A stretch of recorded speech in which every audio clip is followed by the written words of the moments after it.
Happened to me in January of 2016. I brought in the new year surrounded by my closest friends as I was away from home and decided not to spend New Year's with my family. A silly thing I know, but hear me out. My family is from Texas, but my school is way in Colorado. So my folks were okay with it, and so was my wallet. So there I was with my friends Alex and Jacob at Jacob's New Year's party. It was fun. There was plenty of drinks, music, and of course, girls. Right around the time it got close to watching the ball drop, though, I noticed a man at the party whom I never saw before. So, I decided to ask Jacob about the guy, and honestly, he was a bit too hammered to even hold a beer, let alone a conversation. I then began to look for Alex, and it was then I noticed again that the guy was just looking around all suspiciously. Call it what you want, but I decided to confront him. As I approached the guy, I asked him who was he and what was he doing here. He replied he knew the host and was invited. Me, knowing this was a lie, decided not to press the guy any further, but to go and get Alex and perhaps together we could ask him to leave. I had spotted Alex earlier having went up the stairs, and so I too made my way up there. I noticed in Jacob's room the door was locked. I put my ear up to it and let's just say Alex had that room occupied.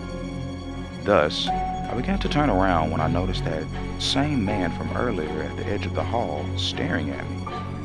I asked, "Something I can help you with?" To that the man replied, "Bathroom." I pointed in the direction of it when suddenly the man said, "No, I want you to look at it." As I crept back to the bathroom, I saw something that would forever change my life. There was a girl sitting on the toilet.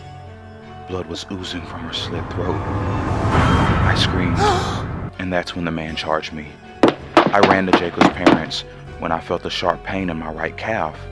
The man had thrown a knife in it. As I made it to Jacob's parents' room, limping, I began to fiddle with the doorknob, and to my horror, it was locked.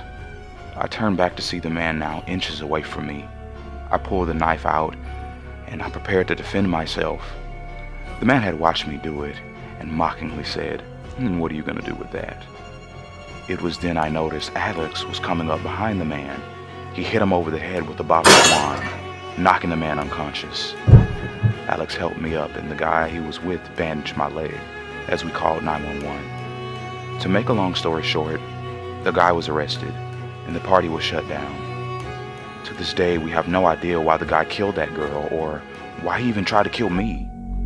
All I do know is that he ruined New Year's for me. I just shudder to the thought of what would have happened to me had Alex not came to help me.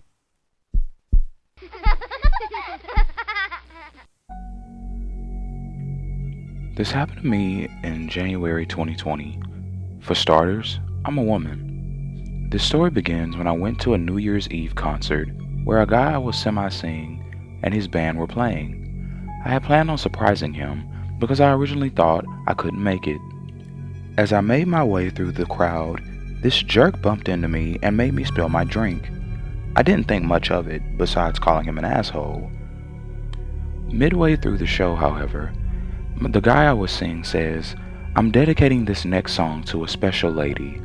She said she couldn't make it, but I just spotted her in the audience, and I couldn't be happier. My heart was aflutter. Here's to you, Anna." My name is not Anna, though. He pulls some other girl on stage and starts serenading her. I honestly thought I was going to die then and there. As soon as I could escape, I ran out of the venue, crying all the way down Essex, stopped in a bodega, bought a 6-pack of Coors Light, and drank them on the train ride home. As I sat on the train ride, a little buzzed, a man came and sat a seat across from me. As I mentioned it before, I was buzzed, not drunk, so I still could sense something was off about the guy. And I noticed him glancing at me while muttering something into his cell phone. As the train neared my spot, I made for my way off the train, and this time, the man got up. I pretended it wasn't my stop and decided to sit back down, and the man annoyingly did too. I texted for an Uber to pick me up at my stop, and at the next stop, I ensured it was going to be more populated before I got up, as the part of town I was going to was normally packed despite the restrictions.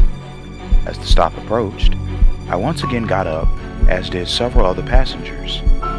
As we exited, the man tried to grab me, but I managed to dodge it and fumble up the stairs to my Uber.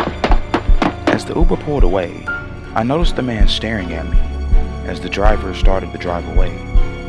So, to the guy who tried to kidnap me, nice miss, and go to hell. My name is Justin, and this happened to me this year in January. I had just watched the clock count down to 2021, as my family played Avengers, and as Iron Man did his snap, we all celebrated the new year. After the party though, I said my goodbyes as I made my way back to my apartment. Against my better judgment, I took the long ways home. On the drive, I began to cap the year that passed. 2020 was a nightmare, but I walked away from it, grateful that I didn't perish like so many. Just as I had thought this though, I felt a thud under my car. I glanced in the mirror to see a person laying in the street. Immediately, I dialed 911 and told the operator what I saw. Against the operator's instructions, however, I stopped my vehicle and began to reverse back to the body. As I did so, I felt a strange, anxious feeling wash over me. The kind I guess you get when, something's just not right. Then, not even a few seconds later, I looked up into the tree line, and there I saw these multiple men wearing light-up purge masks. I also noticed that what was on the ground wasn't a person, but a dummy, meant to get someone's attention, or I guess just to make them stop. I floored it, but it was then I heard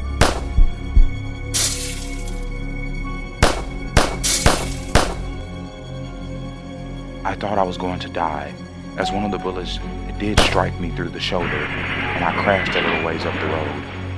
I then watched as the masked men began to approach my vehicle. I prayed. I thought about this year and how I survived 2020 just to, die in 2021.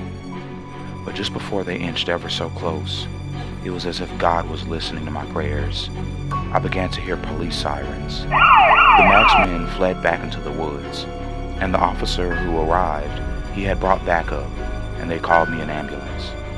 I don't know if the men who did this were ever caught, but use my story as an example, that if you ever see a body laying in the street for New Year's, don't investigate, just floor it.